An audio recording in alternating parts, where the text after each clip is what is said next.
We've talked about Isaiah, we've talked about Jeremiah, and now we come to the final prophet, the final major prophet, that is, the prophet Ezekiel. Man, his book has some wild imagery. Let's go ahead and get started as we think about the prophet Ezekiel.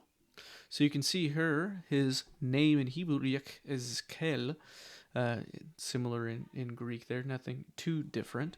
But we can see here this sort of literary flow with Ezekiel. Ezekiel records a series of vision covering approximately 23 years, shorter amount of time than Isaiah and Jeremiah. And it climaxes in the hope of the new covenant under the new David. We should be relatively familiar with that so far, who will ensure Yahweh's presence among his people. And this leads us then to the chronology. Ezekiel covers a series of visions, approximately 23 years. We see, for example, in Ezekiel 1, 2 through 3, on the fifth day of the month, it was the fifth year of the exile of King Jehoiachin, BC 592. The word of the Lord came to Ezekiel the priest. And then Ezekiel 40, in the 25th year of the exile, in the 14th year after the city was struck down, that would be Jerusalem, 572.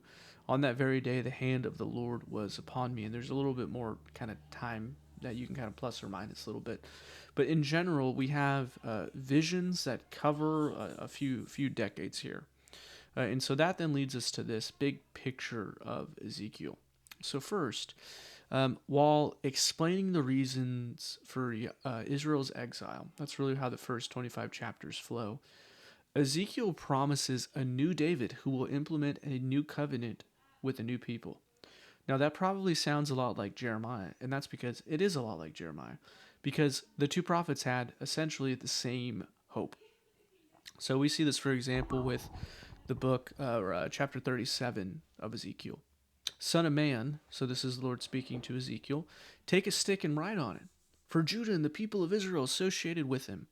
Then take another stick and write on it, for Joseph, the stick of Ephraim, and all the house of Israel associated with him. Now, remember, at this time, the kingdom is still divided, northern and southern kingdom. Verse 22, and I will make them one nation in the land, Judah and Joseph, Israel and Judah.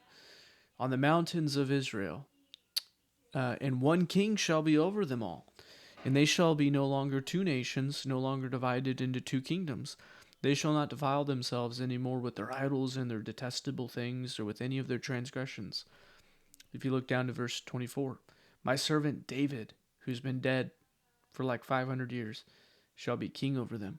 And they all shall have one shepherd, who's a king. They shall walk in my rules and be careful to obey my statutes. They and their children's children shall dwell there forever, and David my servant shall be their prince forever. I will make a covenant of peace with them.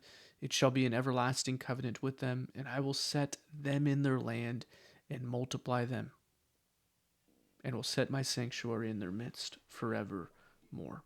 So this promise here through the prophet, man, it's eerily similar to that of Jeremiah and Isaiah.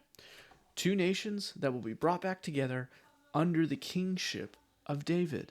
And with that, they will then walk righteously. That's exactly what we saw in which book? The book of Jeremiah.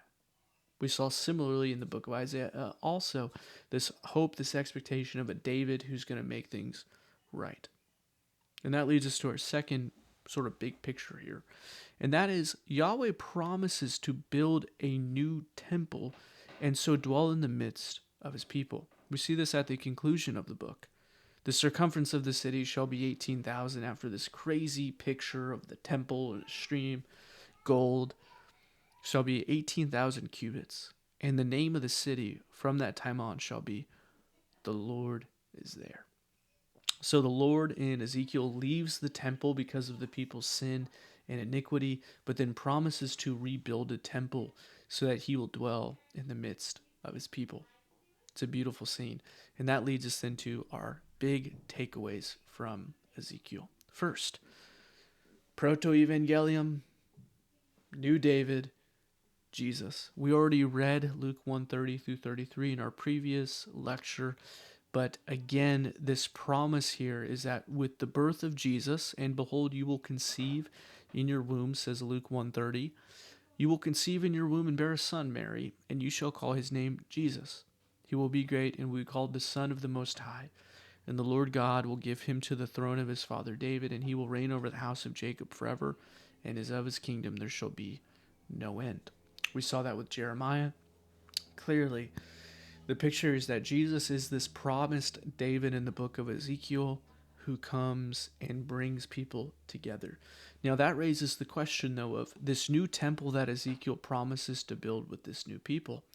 And you can see here this language in Ephesians that Paul picks up or Paul implements that is reminiscent of what Ezekiel is saying.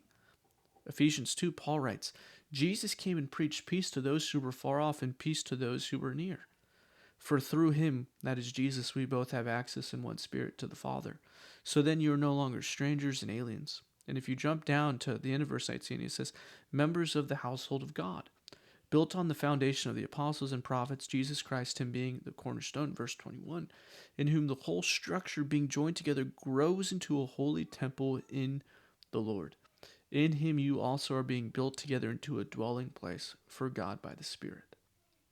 Paul says the church is being built up as a structure into a holy temple with the cornerstone being Jesus Christ, the foundation above that being the apostles.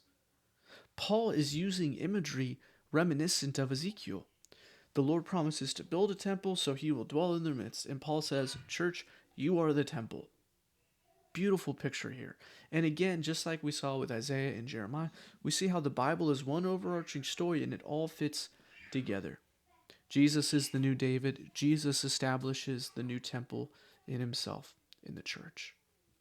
And that now leads us to the 12 minor, not insignificant, but 12 minor prophets who are going to really speak to the same things. And let's go ahead and turn there.